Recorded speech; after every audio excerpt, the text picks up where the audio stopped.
sou do interior de Minas Gerais. Eu fiz o curso ginasial na minha cidade, que é Bom Despacho, depois eu fui para Divinópolis, que é uma cidade próxima, onde eu fiz o curso científico, e vim para Belo Horizonte, onde eu fiz vestibular para fisioterapia na Faculdade de Ciências Médicas, e iniciei o curso de fisioterapia. Durante esse processo, eu não fiquei satisfeito com o curso e fiz vestibular para medicina na UFMG, e é onde eu fui aprovado. Terminei o curso de fisioterapia e fiz o curso de medicina na UFMG. Depois de fazer o curso de medicina na UFMG, eu fiz residência de ortopedia no Hospital das Clínicas da Universidade Federal de Minas Gerais. Terminando isso aí, eu fui trabalhar em um hospital que chama Semper, aqui em Belo Horizonte, e comecei lá como médico, ortopedia, e depois de certo tempo, eu fui convidado, o hospital estava em muita dificuldade financeira, eu fui convidado e fui eleito presidente do hospital, aonde eu trabalhei, eu fui presidente durante 10 anos, e trabalhei lá durante 22 anos e fui presidente durante 10 anos. Esse hospital era praticamente o hospital base da Unimed Belo Horizonte. Ele resolvia praticamente tudo da Unimed, e a Unimed era pequena nessa época, e os hospitais maiores em Belo Horizonte não tinha convênio com a Unimed. E nós, então, fazíamos todo esse processo, todo o atendimento. Quando eu estava na presidência do hospital, eu fui convidado, na época, pelo presidente da Unimed, doutor Francisco José Neves, para fazer parte do Conselho de Administração da Unimed, e do qual eu participei durante 12 anos. Eu fui 3 vezes do Conselho. E a Unimed aqui começou a passar por um processo de dificuldade econômica muito grande. A situação dela era muito ruim, e quando a gente, então, mesmo fazendo parte do conselho, onde nós tínhamos um acordo com o Francisco José Neves, que tinha 20 anos, que era presidente, que na eleição anterior, que ele não iria concorrer no próximo mandato. Mas depois, no final, ele achou que esse acordo não estava bom e que ele iria concorrer. O grupo que eu fazia parte falou com ele que, se ele fosse realmente concorrer, que nós, então, iríamos disputar a eleição contra ele. E foi o que nós fizemos. Disputamos a eleição contra ele e tivemos uma vitória esmagadora. Ganhamos com a eleição com um número de votos muito grande. Foi a primeira vez que a Unimed Belo Horizonte tinha uma eleição com concorrência. Normalmente, a eleição era eleição de chapa única. Então, nós entramos na Unimed Belo Horizonte. Eu nem estava preparado para aquilo, porque quando nós vimos a dificuldade, a problemada que nós tínhamos que enfrentar pela frente, eu fiquei até assustado. Nós estávamos prometendo que íamos aumentar o honorário médico. Na época, uma consulta era R$ 18, e estava muito baixo. Quando eu vi o buraco que tinha na Unimed, a dívida que nós tínhamos, e que já tinha gastado todo o dinheiro da Unimed, já estava entrando em cheque especial para pagar os honorários médicos, eu dei uma ordem para reduzir o honorário médio de 18 para 14, a consulta. Foi um desastre, né? Aquilo, eu prometi uma coisa e estava fazendo outra, mas era inviável a gente manter aquela situação, porque a Unimed não conseguiria sobreviver. Mais 2, 3 meses, ela não tinha mais cheque especial e não tinha crédito para pagar honorários com dinheiro emprestado. Como é que nós íamos pegar dinheiro emprestado para pagar honorário médico? Isso era uma coisa inviável. Isso durou, nós entramos em março, isso durou até setembro. Em setembro, a gente conseguiu, pelo menos, parar de usar cheque especial. E começamos a organizar a Unimed. A Unimed não tinha informática, ela era toda manual, ela estava com essa situação financeira, havia uma insatisfação da classe médica muito grande, tanto que nós ganhamos uma eleição onde teve 3 mil e poucos eleitores, eu tive mais de 1.000 votos. A chapa que eu estava encabeçando teve mais de 1.000 votos de frente. E aí nós começamos um processo de profissionalizar a Unimed. Ela era muito amadora, a situação, os funcionários não tinham preparo, e a gente começou a fazer, então, a profissionalização. Fomos para o mercado e contratamos profissionais que tivessem conhecimento, embora eles não tinham conhecimento na área de saúde, eles tinham conhecimento de gestão. Eu tinha conhecimento na área de saúde, mas não tinha conhecimento de gestão. Mas mesmo assim, ouvindo, discutindo, estudando, preparando, a gente saiu do buraco. Quando, no primeiro ano, se eu me candidatasse de novo, eu teria uma derrota total. No final de 4 anos do mandato, eu ganhei a eleição com 91% dos votos. O meu adversário teve 201 votos, eu tive mais de 3 mil, a chapa que eu comandava. E a partir daí, no segundo mandato, nós então consolidamos a Unimed.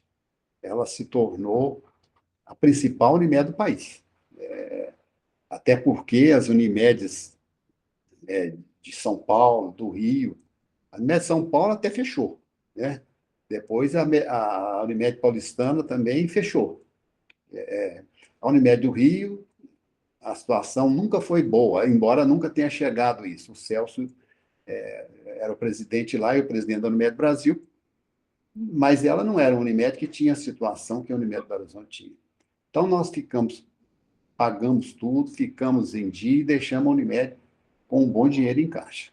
Aí, nesse momento, eu passei a diretoria. Eu poderia, quando eu entrei, eu poderia ficar me reelegendo eternamente, igual era costume. Eu mudei o estatuto e eu só poderia ter uma reeleição. E eu cumpri isso aí. Só teve uma reeleição. E não mais quis ser reeleito. Achei que 8 anos é suficiente e discordo do sistema Unimed, das pessoas se eternizarem no poder e manter no mesmo cargo e continuar, que é o costume. É uma crítica que eu fazia e é uma crítica, embora eu esteja afastado, que eu continuo fazendo. Tem que ter renovação, tem que ter novas pessoas, tem que ter novas ideias, e isso eu não sei como está atualmente, mas o que eu vejo aí, tem gente que tem 30, 40 anos que está no sistema Unimed e não sai, e não muda, e quer ficar nisso aí. Então, eu estou falando uma crítica que eu faço, e não é crítica que eu faço agora. Tanto que, na minha época, eu mudei o estatuto. E eu fui, em 2006, né, que eu terminei o mandato, eu fui eleito para presidente da Federação das Unimed de Minas Gerais. E aí eu fiquei lá por mais 4 anos. Quando eu saí, aí definitivamente do sistema Unimed. Aí eu não mais participei de tudo. Essa foi a minha carreira dentro de Minas Gerais, né? Durante o transcorrer dessa situação, na época, o presidente da Unimed Brasil era o Dr. Castilho, é o fundador do sistema Unimed, é uma pessoa que teve um trabalho brilhante, que fez muita coisa, criou o sistema Unimed. Só que na última eleição dele, houve uma briga e houve uma divisão, e teve um candidato que foi o Dr. Reginaldo, né, lá do Nordeste, e nesse processo dessa eleição, dividiu a Unimed Brasil em duas, que ficou a Unimed Brasil e Unimed Norte-Nordeste. O Reginaldo foi presidente lá da Unimed Norte-Nordeste e o Castilho continuou na Unimed Brasil. E o Castilho também era presidente da Unimed São Paulo. Mas a Unimed São Paulo estava numa situação deplorável, inclusive ela não conseguia pagar as contas, o intercâmbio com a Unimed Belo Horizonte eles não conseguiam pagar, a gente cobrava, pedia, falava, até em respeito ao Castilho, que era o presidente da Unimed do Brasil, mas ele acabou não conseguindo, e a Unimed de São Paulo fechou. Aí ele ficou sem condições de se manter na Unimed do Brasil. E, nesse momento, teve a eleição e nós apoiamos o Celso Barros para ser presidente da Unimed do Brasil. E o Celso, então, foi presidente da Unimed do Brasil e continuou dirigindo a Unimed do Rio. Até o Celso fez um bom trabalho na Unimed Brasil, divulgou a marca, desenvolveu, e ele era muito ligado com o futebol, com o Fluminense. A Unimed do Brasil passou a patrocinar aquelas placas de futebol nos estádios. Então, teve um crescimento do nome aí. Quando foi nessa eleição, eu não quis participar como diretor de nada. Eu falei que tinha a Unimed Belo Horizonte, que já me dava muito trabalho, que eu não queria. Aí o que aconteceu? Sobrou o patinho feio, que era a Unimed Participações, que não tinha nada, que praticamente nem existia. Entendeu? Era uma coisa muito insignificante. Embora ela fosse controladora da UAS, que é a Unimed Serviços, né? Tinha uma corretora que também não existia, e tinha a Unimed Seguros, que era a que existia, era a que era mais forte e ela que mandava, né? Não era a Unimed Participações que mandava, era a Unimed Seguradora que mandava. Então, eles falaram, Emerson, então, para você não ficar fora de nada, aceita aí ser presidente da Unimed Participações. E, então, eu acabei sendo presidente da Unimed Participações, inclusive sem honorário. Eu não recebia honorário, a não ser jeton nas quartas-feiras que eu ia em São Paulo para olhar isso.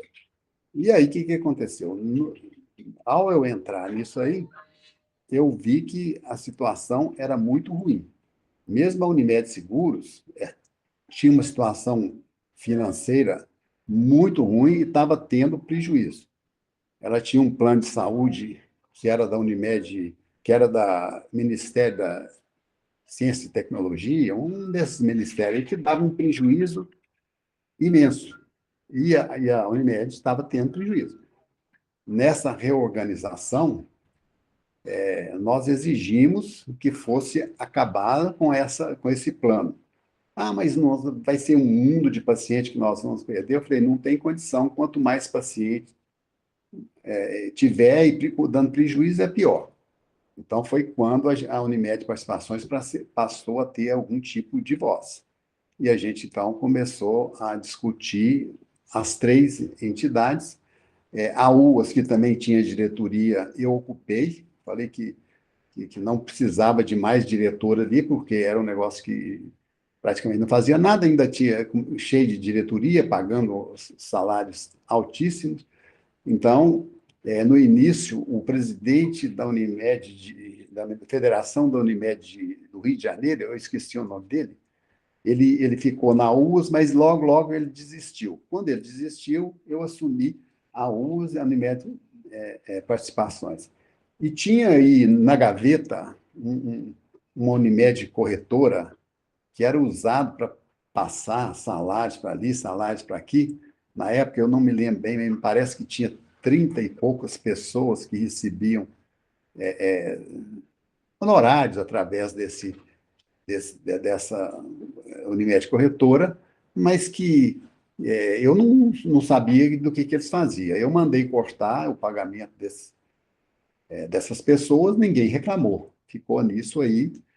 Então, o que foi feito? Nós até reestruturamos a Unimed corretora, melhoramos ela e tudo. Não sei qual o rumo que ela tomou.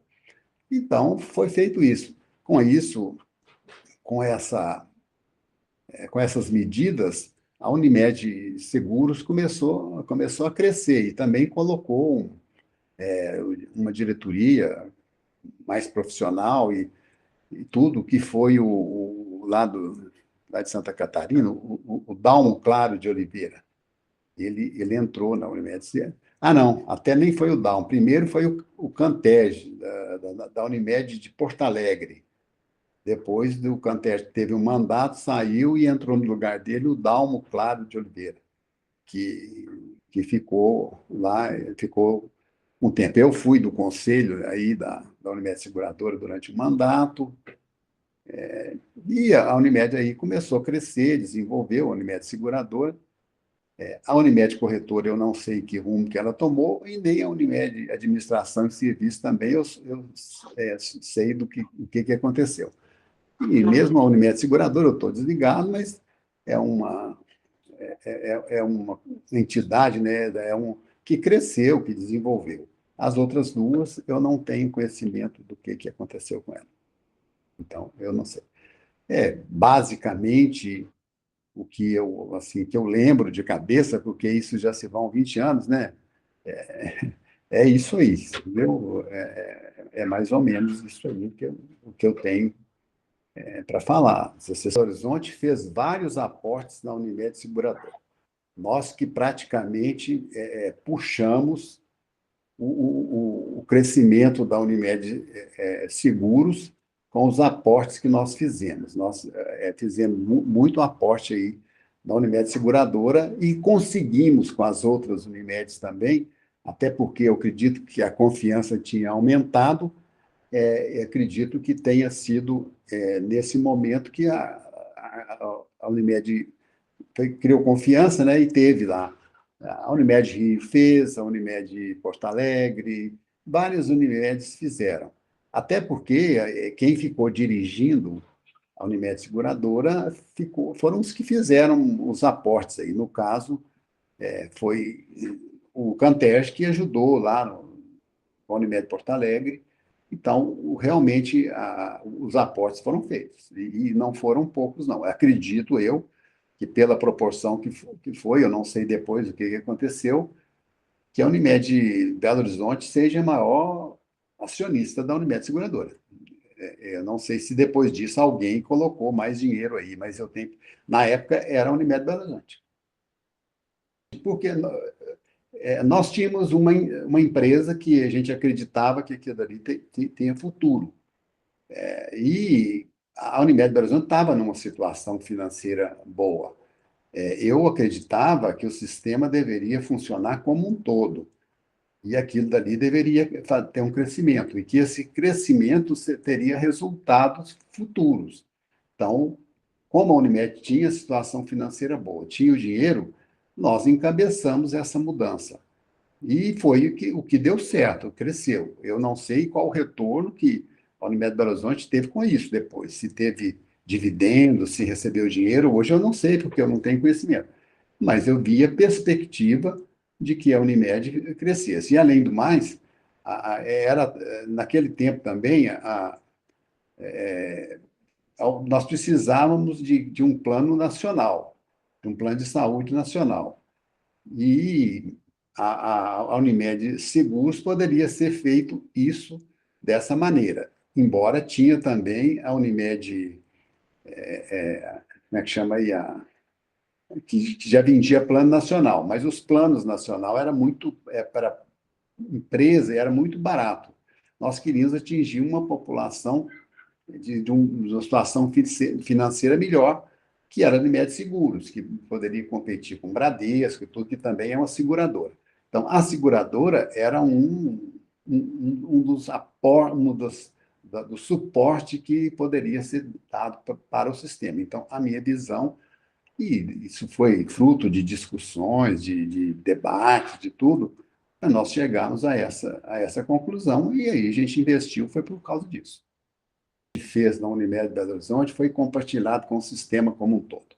Nós recebíamos e recebemos visita de praticamente as Unimed quase todas do país, principalmente as grandes Unimedes, todos que solicitavam ajuda, que se queriam entender o que aconteceu na Unimed, foi feito. Evidente que isso foi levado para a Unimed Participações. Isso foi levado para a Unimed Seguradora, até porque eu não escondia nada. O que nós fazíamos aqui, nós deixávamos aberto, embora isso gera um monte de ciúmes, entendeu? Mas não teve problema nenhum. Nós levamos para a Unimed Participações e tudo, e isso teve um bom resultado. Foi através desse conhecimento que nós adquirimos aqui, foi da experiência da Unimed Belo Horizonte, que se tornou um laboratório, né, que nós levamos para a Unimed Participações, e que era a entidade que eu dirigia, que é onde eu tinha alguma autonomia. E é evidente que, com isso, a Unimed Seguradora também, já que a Unimed Participações, que era a controladora da Unimed Seguros. Embora dentro da Unimed Seguros tinha sempre resistência da gente ir oferecer, levar as coisas, né? Sempre resistiam e tudo, mas alguma coisa ficou e teve muita coisa que melhorou. O presidente da Unimed Belo Horizonte, cheguei lá, não sabia nem que existia Unimed Participações, nem que era Unimed Participações, nem que era UVA, não sabia nada. A única coisa que a gente tinha conhecimento era da Unimed Seguros. Quanto à Unimed Participações e UAS, quando eles falaram nisso lá, eu não sabia o que era isso. Fiquei sabendo quando cheguei lá, quando nós estávamos organizando, mas eu não tinha conhecimento e hoje, até hoje, se você perguntar em Belo Horizonte para os cooperados o que é a Unimed Participações, o que é UAS, o que é isso, ninguém sabe o que é isso. Não tem esse conhecimento. Esse aí é o problema, né? Nem isso, né? Nem estrutura física não tinha, porque quem fazia e decidia, quem controlava tudo isso aí era a Unimed Brasil. A estrutura física era a estrutura física da Unimed do Brasil. Depois, durante o meu mandato, eu comprei, não sei se foi um ou dois andares daquele prédio da Alameda Santos. Eu comprei lá. Inclusive, num desses andares foi instalada a Unimed Seguros, que mais para frente elas comprou um prédio em frente aí, que ela comprou, e eu não sei se os dois andares que eu comprei, até depois eles compraram outros também, se foram vendidos ou se ainda eles existem naquele prédio da Alameda Santos. Porque eles compraram aquele prédio aí naquela rua paralela ao lado, né? Não me lembro o nome, que é quase em frente à Unimed Brasil, que é onde a Unimed Seguradora partiu para lá. Mas até então, nenhuma delas não tinha estrutura nenhuma, a não ser a Unimed Seguros, mas essa estrutura era dentro do prédio da Unimed Brasil, que era alugado. Tudo ali era alugado.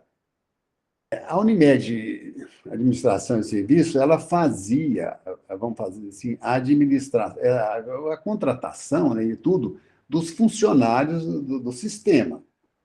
Embora ela fosse lá, deveria ser quem fazia tudo, aquilo era contratado e tudo, mas isso tudo era feito pela Unimed Brasil, tá? Eles é que contratavam tudo e tudo, que é a Unimed. O que é o UAS? Unimed Administração e Serviço. O que ela deveria fazer? Deveria contratar os funcionários, fazer a gestão, fazer o aprimoramento desses funcionários, mas isso não existia, embora ela fosse utilizada para essas coisas.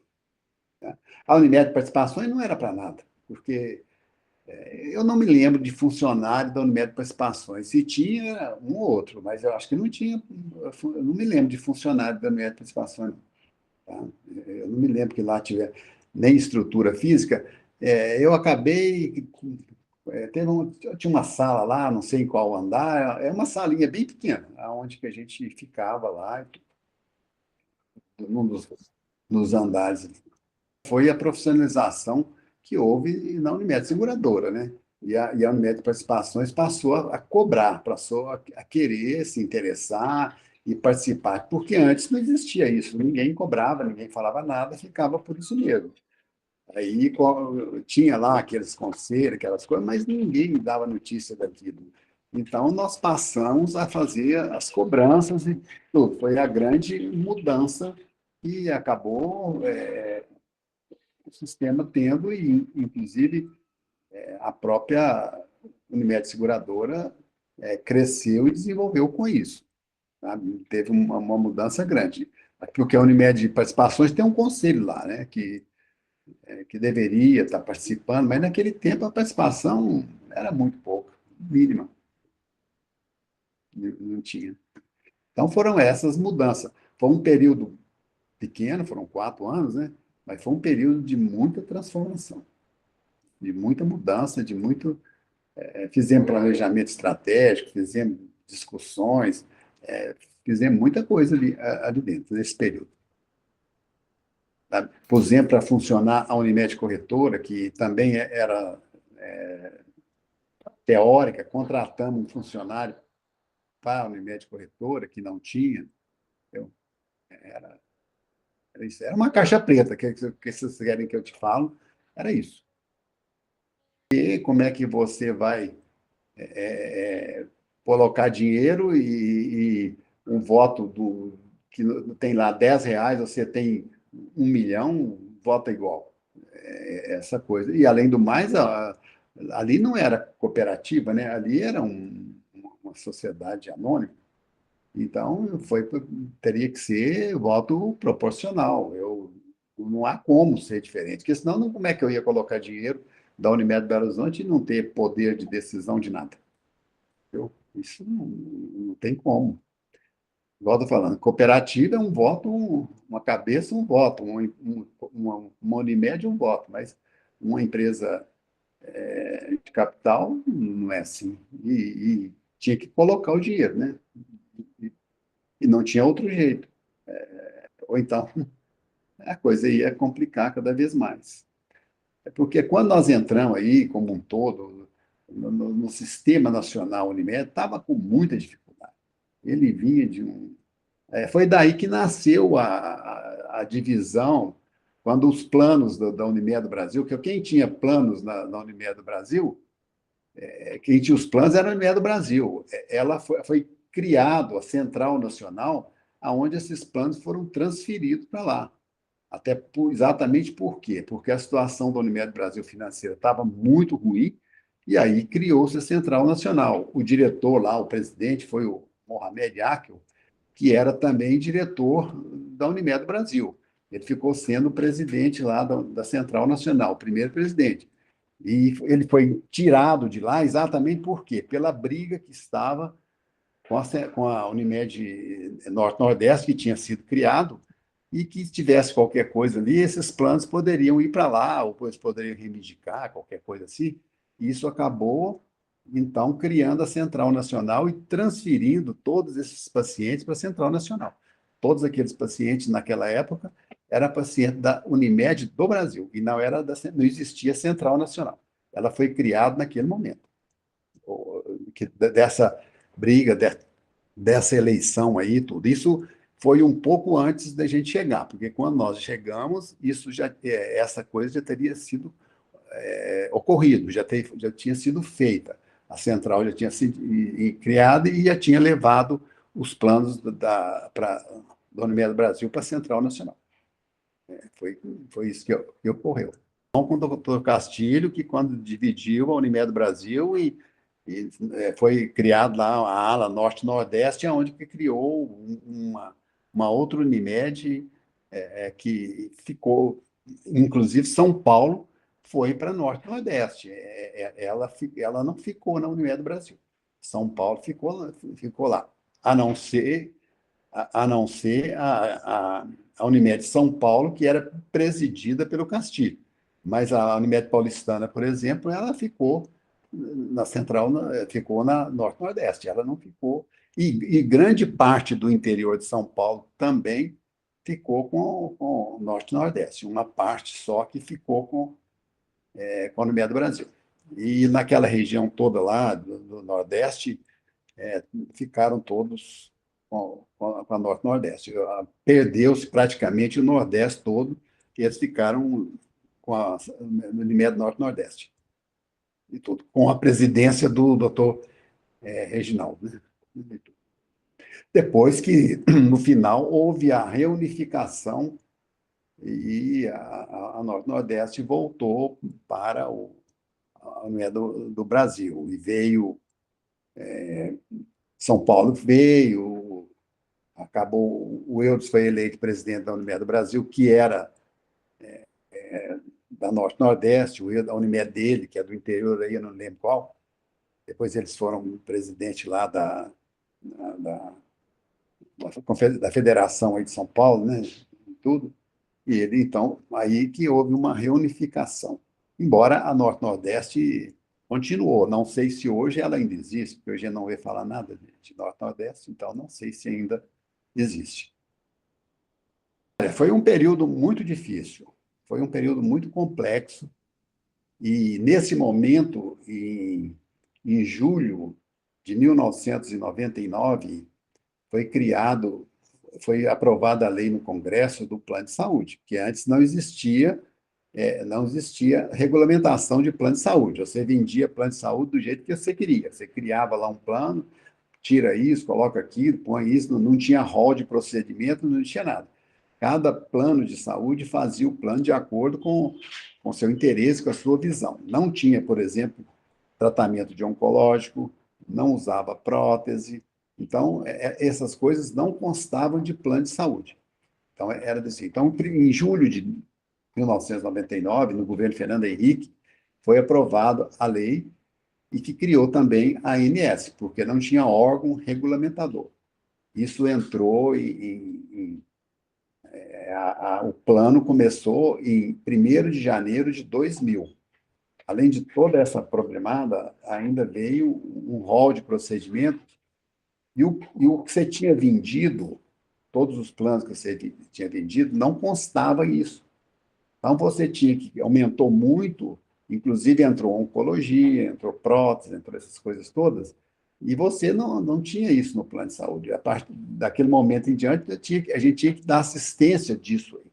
Então, a gente tinha que reestruturar tudo para que fosse valer, e o preço teria que subir, e na hora de negociar contrato, aumentar preço, e aí muita ação na justiça, muita confusão.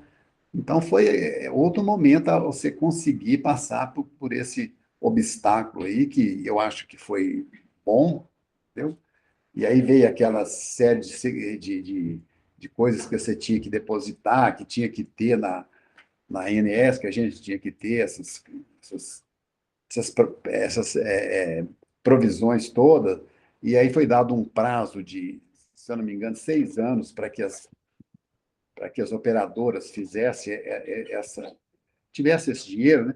E a Unimed Belo Horizonte, num prazo muito menor, ela fez toda as suas reservas. Isso foi todos feitos. E aí era uma briga. Aí veio também o negócio do SUS, né, que a gente tinha que restituir para o SUS o atendimento que era feito pelo SUS, e grande parte, aí, por exemplo, as próteses, a oncologia, tudo isso era feito através do SUS. O paciente tinha um plano de saúde que não cobria, e essa parte aí ele cobria através do SUS.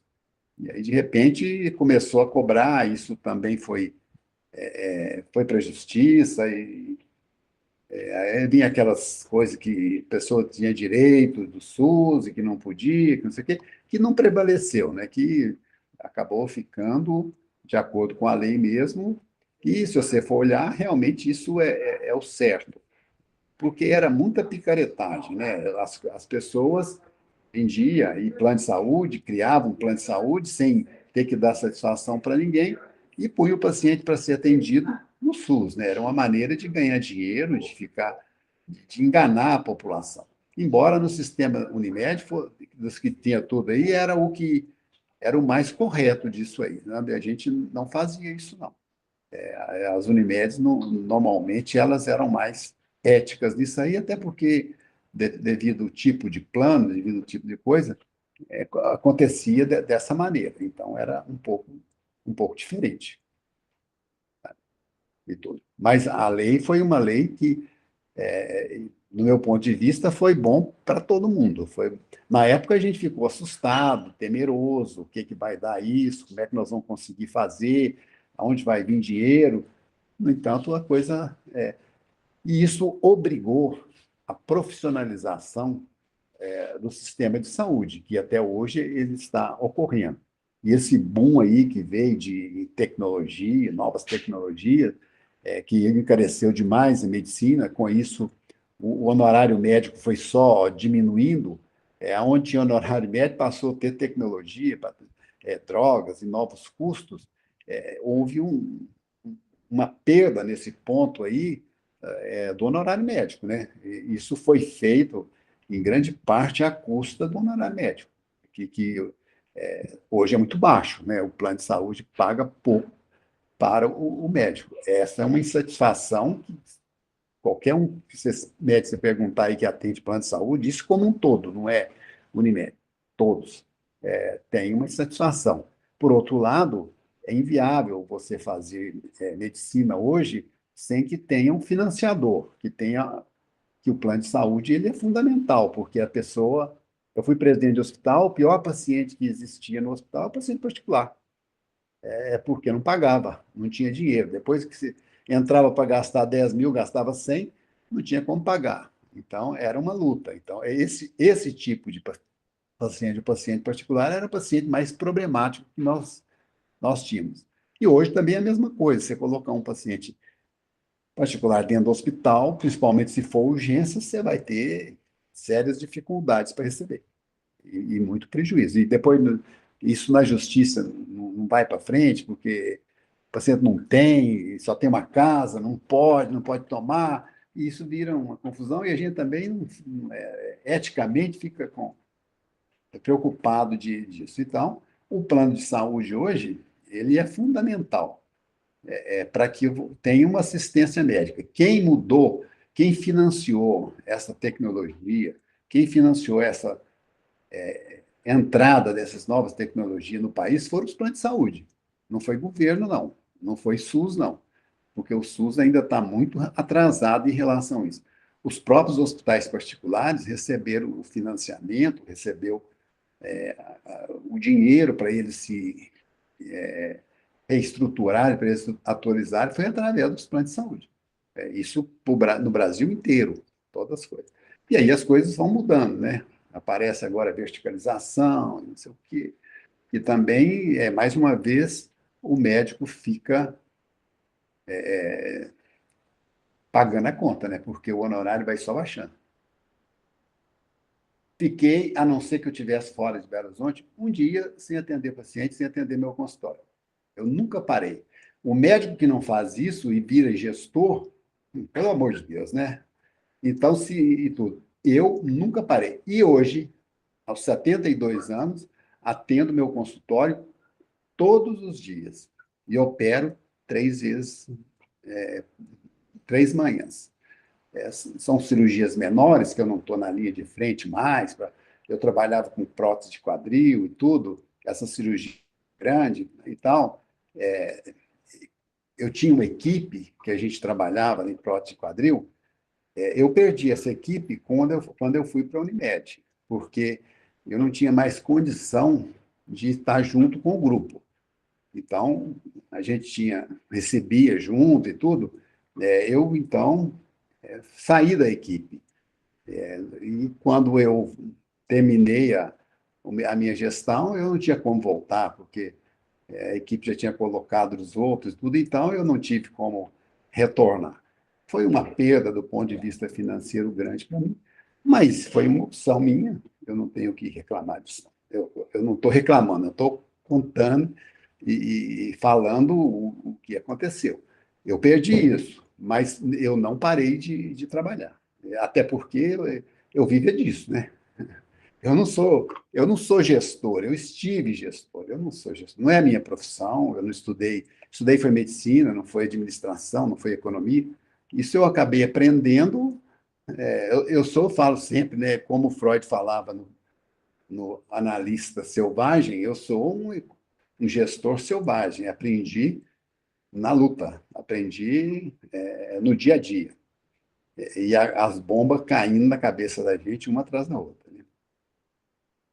Então, mas foi um bom aprendizado, foi uma boa vivência, foi uma boa experiência que eu não tenho arrependimento nem nada a lamentar. É evidente que você tem sempre decepções, sempre coisas que te incomodam, mas tudo isso faz parte da vida. Em qualquer setor que a gente vive, tem isso. Mas não tem nenhum lamento nada, de nada, não. Posso falar. A saída da Hold de 2005 foi que eu discordava da política que estava acontecendo dentro da Unimed do Brasil. Então, eu comecei a criticar o que estava acontecendo lá. Eu era amigo do Celso, nós entramos juntos. Ele entrou na Unimed Rio, eu entrei na Unimed Belo Horizonte no mesmo ano, na mesma data. Então, nós dois era lá. Eu apoiei o Celso, eu fui a peça fundamental na eleição dele, porque quem fez a briga toda para que ele entrasse, até porque eles tinham feito uma mudança de estatuto na Unimed Brasil, aonde que falava que quem fosse presidente de Unimed não poderia ocupar cargo na Unimed Brasil. E o Celso não aceitava sair da Unimed Rio. Então, o Malman e o Mohamed é que estavam fazendo isso aí. Eu falei, ou vocês tiram isso do estatuto, ou você sai. Como nós estávamos fortes naquele momento, então retirou isso e o Celso foi eleito. Foi quando nessa eleição de 2001, né, por aí, tudo, foi quando ele entrou na Unimed Brasil, eu entrei na Unimed Participações. Mas depois as coisas evoluíram de uma maneira que eu discordava. E eu comecei a criticar. E quando foi na renovação do mandato lá, como eu era crítico, tinha na reunião que foi feito isso aí, se eu não me engano, tinha 41 pessoas, né? Eu era o único contra, das políticas que estava fazendo ali. Porque todo mundo estava procurando um cargo, e eu não estava procurando cargo. Eu, como eu discordei, eles me tiraram. Falaram, olha, você vai embora. E eu mantive a minha posição, porque eu não fui irredutível nas minhas posições, e pronto, e eles me mandaram embora. Falaram, olha, você não foi muito educado, não teve nenhum trauma, não teve muita coisa, bem ameno, até porque o grupo é, sempre é assim, né?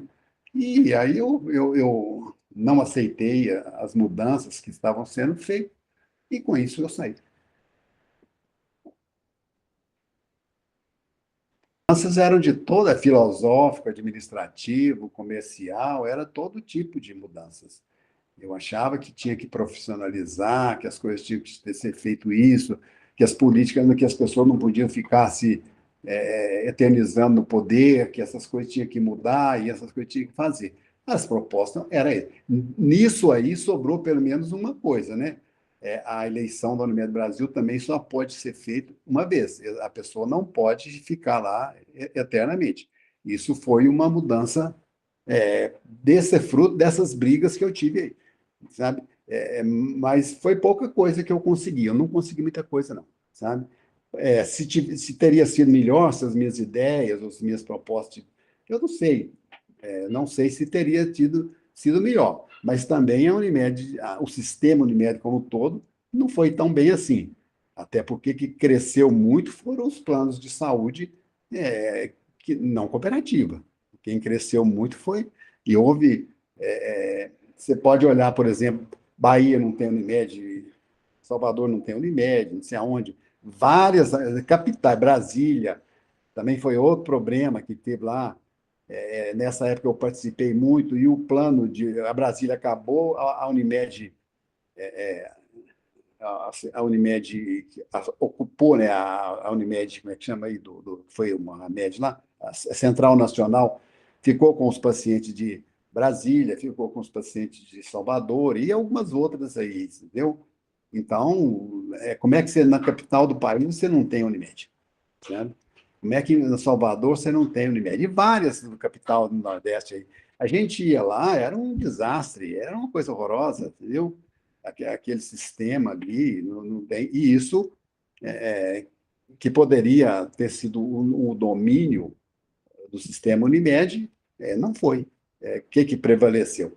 Quando essa Apivida, que está aí hoje, que hoje é o maior do país, era um negocinho mínimo lá no Ceará, não tinha quase nada.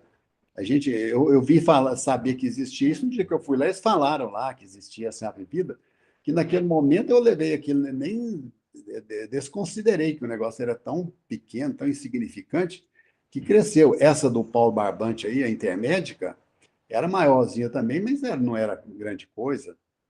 Então, cresceu. E todos, esse tanto de.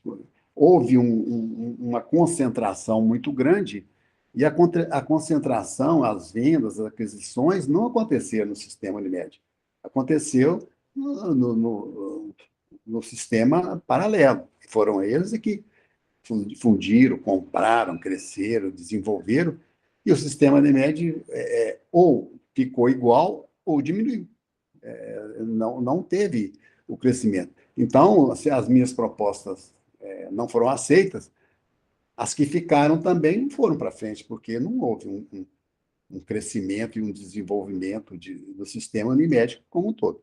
A não ser que eu esteja enganado. Vocês estão mais por dentro dos números do que eu aí. É só comparar o número que tinha nesse período e agora e ver o que aconteceu. É fácil de verificar isso aí. Não, fiquei um mandato na Unimed de Belo Horizonte e ainda fiquei um mandato na Unimed, na Federação das Unimed de Minas Gerais. Depois eu saí, aí já é outra história, muda tudo, mas isso aí vamos deixar para outra coisa, que ainda tem muita coisa por aí. Mas eu prefiro que o tempo, as coisas que eu propus, e que eu fiz, e que eu não fiz, o que eu acertei, o que eu errei, porque a gente não só acerta, né? A gente erra também, né? A gente comete erros, e às vezes erros grandes, né? Mas eu não quero também ser assertivo e falar, tudo que eu fiz foi certo. Não, não. Muita coisa que eu fiz hoje eu não teria feito. É evidente com o conhecimento de hoje e a visão de hoje, né? Mas no, algumas coisas eu tenho convicção que eu fiz certo. Outras eu acho que poderia ser diferente, tudo, mas depois que as coisas passam, você olhar para trás do que já aconteceu, mas no calor do momento, na guerra, na luta, você tem que tomar a decisão, e nessa hora você erra, você acerta, você constrói, você destrói, você faz de tudo. O que tem que olhar é o saldo, né, gente? A gente não pode olhar os erros pontuais, os acertos pontuais. Tem que olhar o conjunto, o que sobrou daquilo dali. Eu recebo, eu não faço mais palestra, eu não vou mais nada disso. Eu recebo convite, agora diminuiu. Era quase que semanalmente para eu falar, para eu ir fazer palestra, eu não faço mais isso. Tá?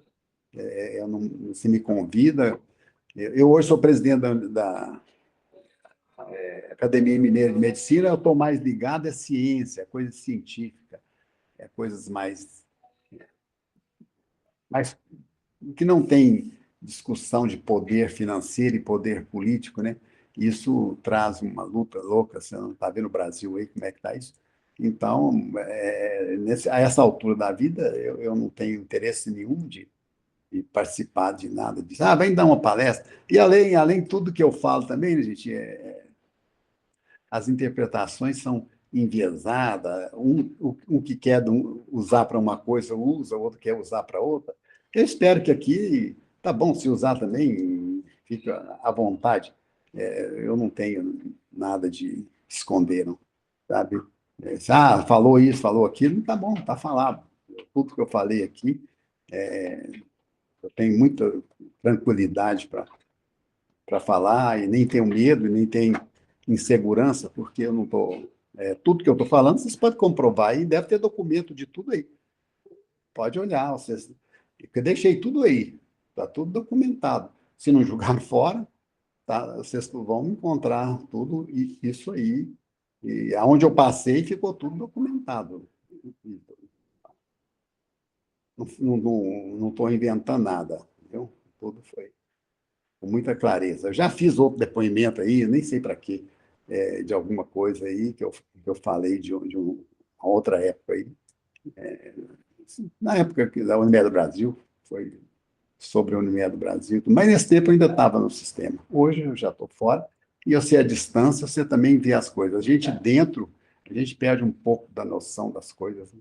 E a gente fica encantado achando que tem poder, tá isso, que é o melhor, uma bobagem sem fim. Isso é muito insignificante.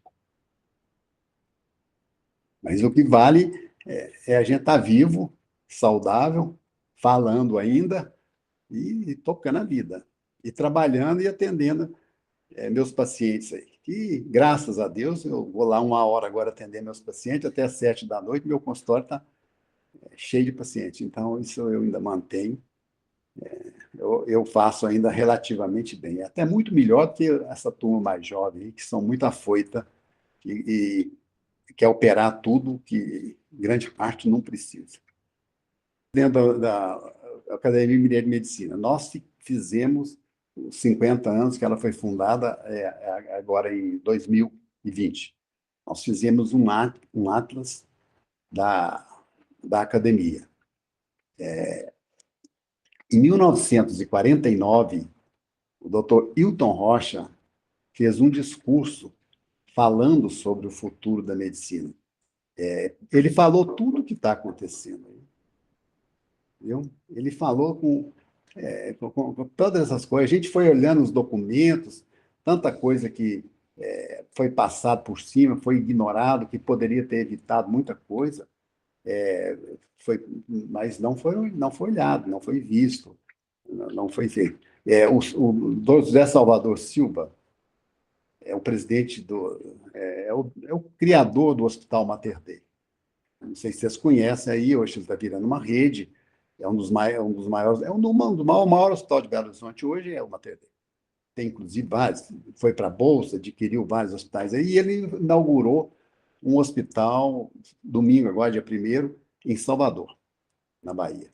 E ele falou um discurso, ele tem 91 anos de idade, e ele falou que era o último discurso que ele fazia na vida. Mas é um depoimento que vale a pena para os médicos lerem, para ver o que foi, o que é, o que tem que ser. Ele fez um apanhado de tudo. Uma pessoa com 91 anos de idade que viveu toda essa coisa, que formou em 1956. Então, ele acompanhou tudo. E eu sou um admirador dele pela luta, uma pessoa de 91 anos de idade ainda trabalhando. Então, eu não sei se eu vou chegar lá, mas se chegar, eu espero estar assim também. Vale a pena para a gente ver tudo isso aí e evitar os erros, né? A história é fundamental. Nós temos historiadores na Academia Mineira de Medicina, eles mostram as coisas todas lá, pesquisa e mostra para a gente o tanto que os erros que foram cometidos e como é que os embates políticos prejudicaram. Mas isso nunca vai acabar, né? Isso é eterno. Seguinte, a minha mensagem que eu falei aí, ela persiste, sabe? Democracia, mas é democracia mesmo, não é só na conversa. Mudanças de ser pessoas, sabe? Esse negócio de que só eu que sei, que não posso mudar, se mudar quebra, isso não funciona, porque senão o mundo todo tinha parado. Então, essas mudanças, conquistar o médico que está a uma distância louca do sistema. Você falar em Unimed de participação, em Belo Horizonte, não sei quantos médicos tem até hoje, deve ter uns 5 mil. E 4.900 não sabe o que é isso. E ele que paga a conta, entendeu? É através dele que vem. Então, mais democracia, mais participação. Volto a dizer, o sistema está parado, no que eu estou vendo, não está crescendo. Em 2000, o sistema Unimed tinha 15 milhões de clientes. Quanto que ele tem hoje? 22 anos depois. Quantos clientes que o sistema Unimed tem hoje? Vocês sabem dizer quanto que é? Porque eu atualmente não sei. Eram 15 milhões em 2000. Era o maior que tinha no Brasil, o sistema como um todo. Somando as Unimedes todas, 15, 16 milhões, é uma coisa assim. E hoje, quanto que tem isso? Entendeu? E os outros planos, como é que foram? Entendeu? E fazer uma comparação. Houve uma evolução grande, houve uma mudança, Como é que ficou isso? E essa quantidade de verticalização. É bom para quem? Entendeu? Como é que fica os honorários médicos? Para que a Unimed foi criada? Foi para manter uma Unimed liberal. Quando você cria uma quantidade de verticalização dessa, contudo, aonde que está a principal bandeira que o sistema foi criado? O sistema foi criado, vocês são jovens, não lembra disso, o sistema foi criado para isso, para manter o consultório do médico e tudo. Hoje, se o médico for montar um consultório, atender, e com o que ele recebe, ele não paga o consultório dele, entendeu? Então, isso está certo? Ou eu continuo, que até é uma figura que eu gosto muito, sendo um Dom Quixote. Eu gosto muito de ser o Dom Quixote.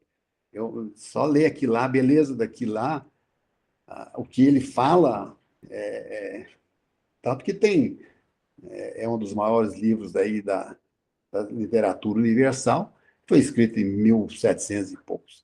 Então, eu continuo Don Quixote, continuo montado no meu Rocinante e não estou achando um Sancho Panza para me acompanhar, mas por isso eu continuo sozinho. Mas se eu tivesse, vamos junto, Sancho, sabe?